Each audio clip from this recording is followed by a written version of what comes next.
Halo semuanya, selamat datang di video pertama dari Sri Course Spektasi.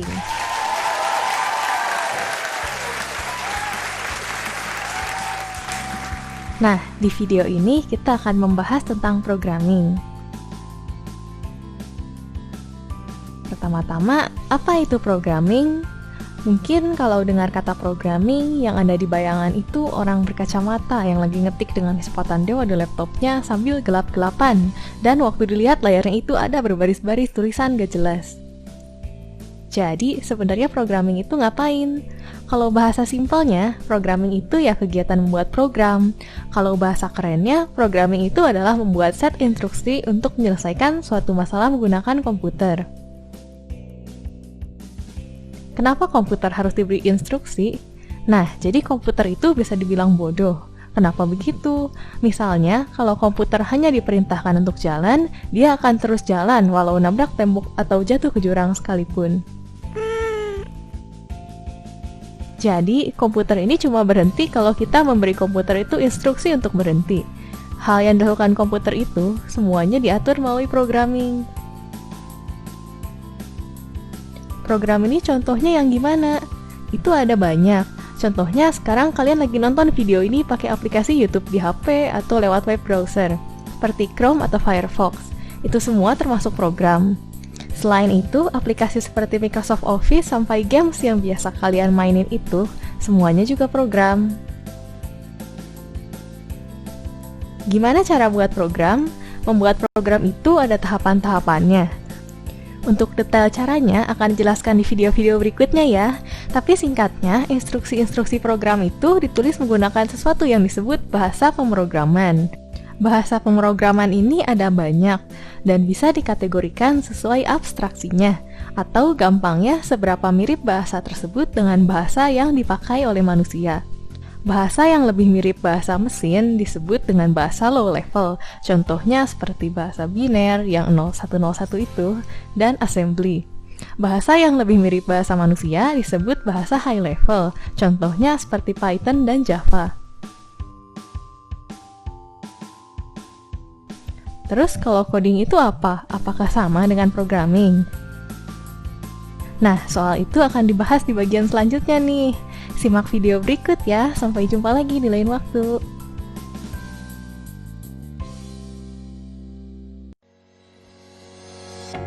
Orang itu biasanya sebut programming dan coding dan menganggap itu sama. Tapi, ternyata programming sama coding itu dua hal yang berbeda loh guys. Biar lebih jelas, yuk kita lihat beberapa analogi berikut. Kenalin, dia Arsa, seorang coder sejati.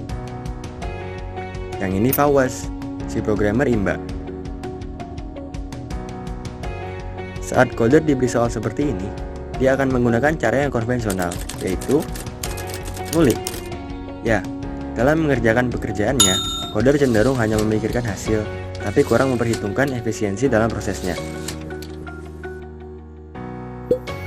Berbeda dengan coder, saat programmer melihat soal ini, ia segera mencari tahu pola dan kesamaannya.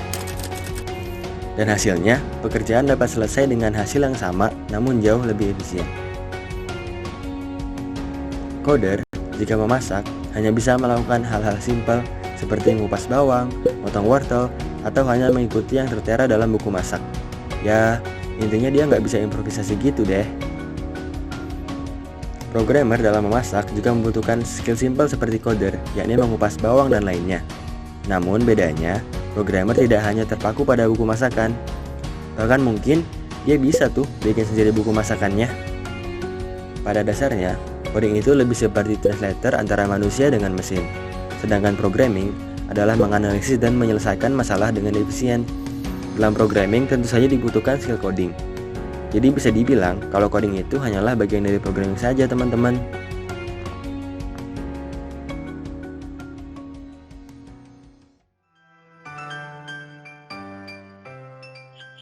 Setelah belajar bedanya programming dan coding, berikut mitos-mitos yang mungkin sering kalian dengar tentang programming. Mitos pertama, kalau ngoding harus hafal segala macam fungsi dan sintaks. Dalam kenyataannya, programmer juga sering nyari solusi dari Google. Biasanya, kalau kita search masalah kita, orang-orang imba udah upload code yang bisa menjawab di forum coding atas permasalahan itu. Sebagai contoh, misal kita mau bikin website OSIS. Terus di website ini, kita mau bikin kayak semacam gallery yang menampilkan foto-foto kegiatan sepanjang tahun. Bisa banget kita nge-search kode cara bikin gallery foto di website di Google. Nanti muncul contoh-contoh orang lain, dan kita bisa edit itu untuk menyesuaikan kebutuhan kita. Ini juga berlaku untuk debugging saat program kita error, terutama saat pertama baru mulai belajar coding, karena kita pasti sering ketemu error.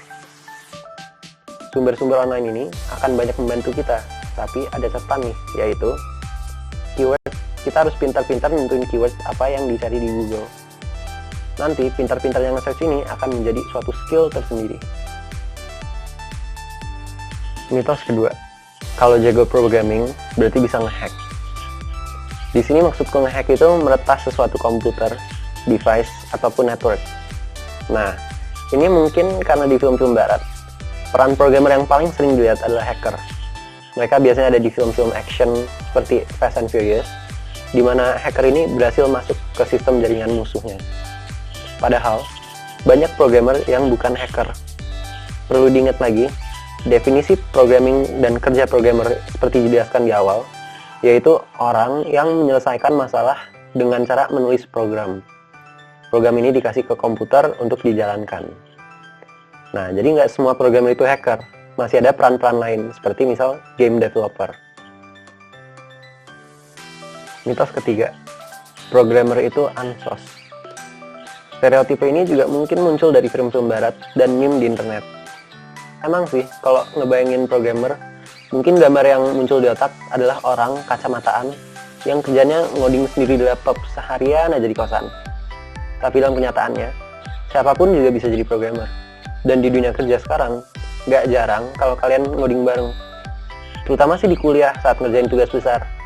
Kegiatan programming itu dilakuin sambil belajar, jadi pasti sering ngoding bareng teman-teman dan saling ngebahas. Nanya-nanya, kira-kira gimana ya cara ngerjain fitur ini? Gimana ya cara nyelesain masalah ini? Mitos keempat, susah buat jadi programmer. Otaknya harus encer banget dan cuman orang imba yang bisa programming. Miskonsepsi ini mungkin muncul dari kesan kalau programming itu susah banget. Seolah-olah programming itu bidang yang eksklusif dan susah gitu buat masuk dalam dunia programming. Padahal, seperti yang dibilang tadi, siapapun juga bisa belajar programming. Skill paling dasar yang harus kita miliki untuk bisa programming adalah logika. Nah, logika ini penting banget, karena kita akan merancang suatu solusi menggunakan algoritma yang paling tepat. Dan biar bisa mencapai itu, kita harus bisa paham logika di balik algoritmanya. Selain itu, kita harus menggunakan logika untuk menangkap perspektif bahasa pemrograman yang digunakan. Ini bisa disebut paradigma pemrograman. Paradigma pemrograman akan dibahas lanjut di video lain. Namun penting untuk diketahui bahwa suatu bahasa, misal C++, belum tentu memiliki paradigma sama seperti bahasa lain seperti Python. Mitos 5. Programming itu muli dan teknikal, bukan bidang yang kreatif. Miskonsepsi ini mirip dengan mitos harus hafal sintaks dan fungsi. Seolah-olah programming adalah pekerjaan di mana kita ngetik fungsi-fungsi itu dari ingatan sehingga jadilah suatu program seperti sulap gitu. Padahal kenyataannya, programming itu lebih dari kemampuan ngoding cepat. Programming, seperti dijelaskan di awal, menyangkut problem solving, dan problem solving ini butuh creative thinking. Mendesain algoritma yang efisien juga membutuhkan kreativitas, gimana cara kita meng-approach suatu permasalahan dan ngerangkai proses-proses sehingga masalah itu terselesai. Sebagai contoh, misal kita mau bikin suatu program yang bisa main-main sweeper. Kalau tidak kreatif, mungkin saja kita bikin programnya milih kotak dengan random, nembak aja gitu. Kalau gini kan bisa aja kotak yang dipilih random itu bom, langsung kalah otomatis. Tapi kalau kita mencermati konsep kerja di balik Minesweeper, kita bisa merangkai suatu program yang bergantung pada angka kotak kita dan jumlah bom yang diketahui sekitarnya, lalu memilih kotak berdasarkan itu. Strategi ini bisa bantu meningkatkan kemungkinan program kita menang. Mindset optimasi seperti itu penting untuk kita miliki agar bisa menulis program dengan baik. Jadi itulah 5 mitos programming. Nah, setelah nambah banyak wawasan tentang programming, ada kuis yang bisa kalian kerjain di bawah ini. Jangan lupa kerjain kuis dan dapatkan kesempatan untuk mendapatkan uang Rp50.000. Terima kasih, dan sampai jumpa di video selanjutnya.